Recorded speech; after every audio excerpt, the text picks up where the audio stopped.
the time of enslavement, darkness, and violence, they risked their young lives. On their shoulders, they were carrying Poland. Nazywam się Dmochowski Leopold. My name is Leopold Dmochowski. I was born in 1929 in a little village called Drewnowo Dmoszki. When I was a child, we had to work in the fields. We had horses to help. The barns had brick walls, and our house was old, with a roof covered with thatch. I come from a very traditional family. My mother was interested in history. I was just a kid then. What would I say today? Well, I can still remember this poem.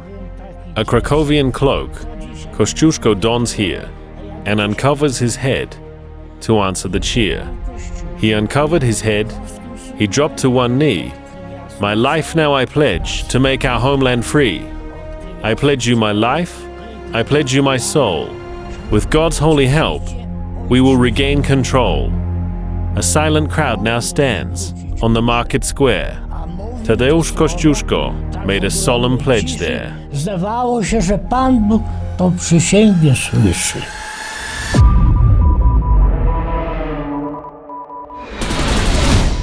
Niemcy jak napadli. What was it like when the Germans attacked? Anybody else would probably leave. When the Germans started to bombard us, my father received an order to go to Warsaw. Soon, everybody who was close to us came back home, except my dad. We were convinced he was gone, and we would never see him again.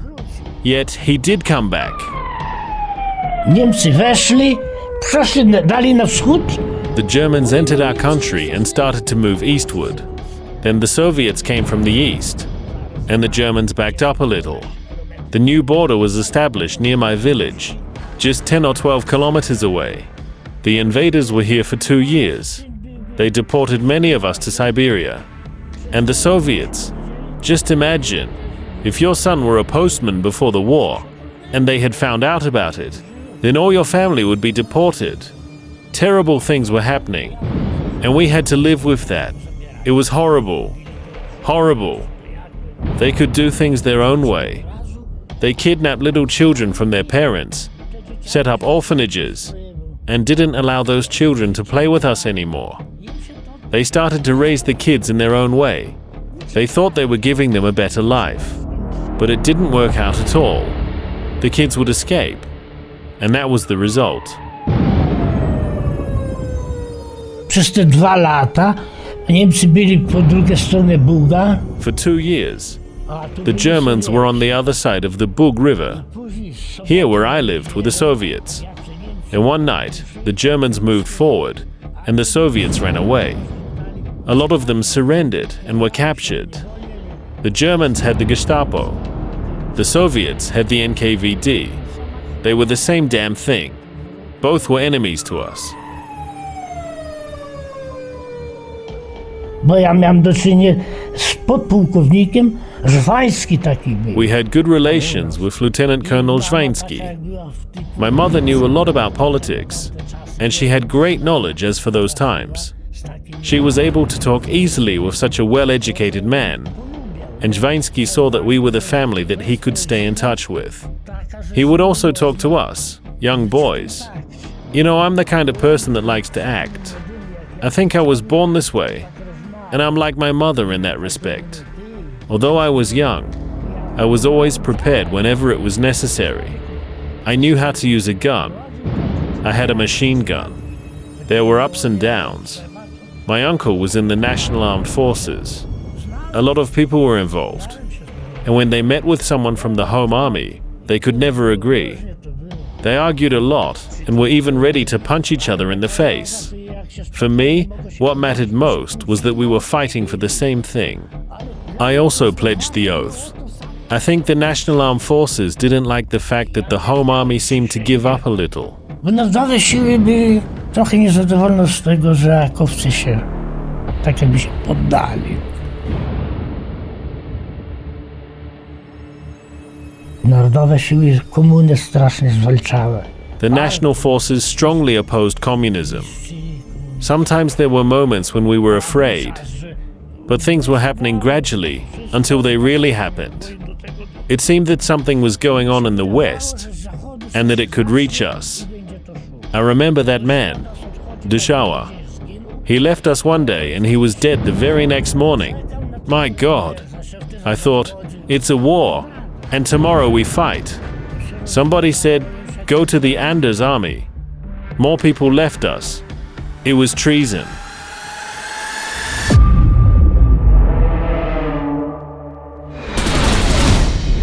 Mnie aresztowali jak on był, bo się bali. I was arrested because they were afraid. I'm almost certain who did that. I'm 99% sure. At my age, I knew everything. And that person knew everything. He knew about the gun, he saw Żwański visit us and talk, and he knew what we did and everything that was said. So here they come. Two of them, an officer and a UB agent. They took me away immediately. He started to read out some charges. I was listening. I remember it all, as if it happened right here. I thought to myself, oh... He said, just easy. You know that you're going to get the death sentence. Zabierają mnie w wojsko i wiozą do tej Ostrowi, na te UB.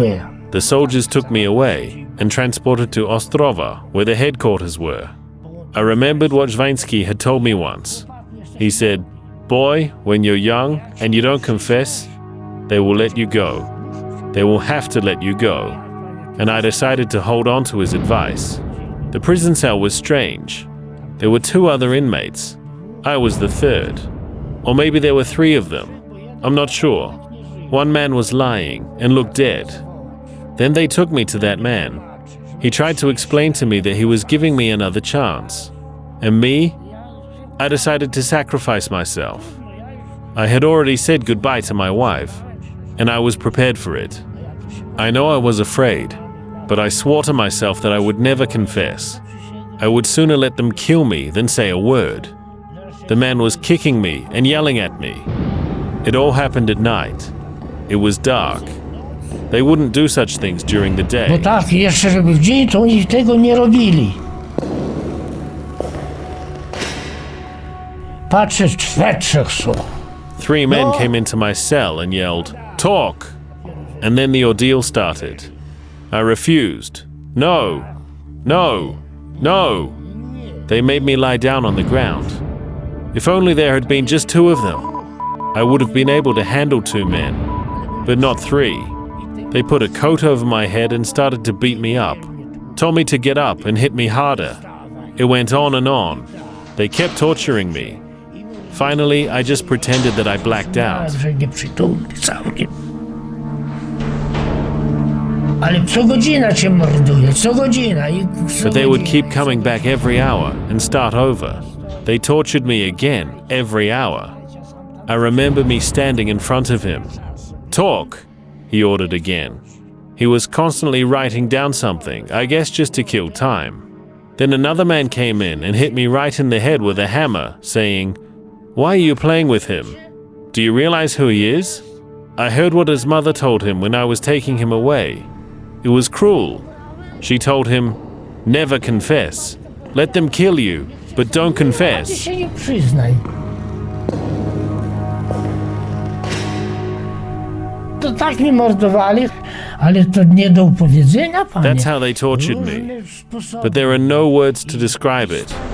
They tortured me in so many different ways. He even left a gun.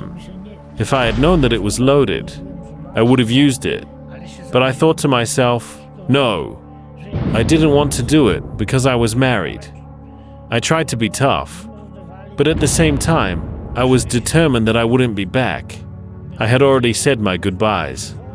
They kept torturing me for 6 days. I was in a punishment cell without any food. As for the water, there was some basin in the corner, and they would take off my shoes at night. Can you imagine it? They kept knocking me down and then took pictures of me. They photographed every mark on me. It's impossible to describe. And hell, they didn't want to stop. but knew they would never get a word out of me. Ze mnie nic nie wyduszą. No patriota to... Well, I'm a patriot. I would give my life for Poland. That's what it means to be a patriot. I can't imagine how you could possibly not be a patriot. How could you betray your own country? Never. My mother was like that. It's in my blood. My homeland is like a mother to me. If today I had to fight for my country, I would give my life for it. I would have no regrets. I wouldn't think twice about it. Oddałby, choćby mi nie było szkoda. Ja bym się nie zastanawiał wcale. Young, free, idealistic. Thanks to them, we live in Poland, in a free Poland, out of gratitude for Poland.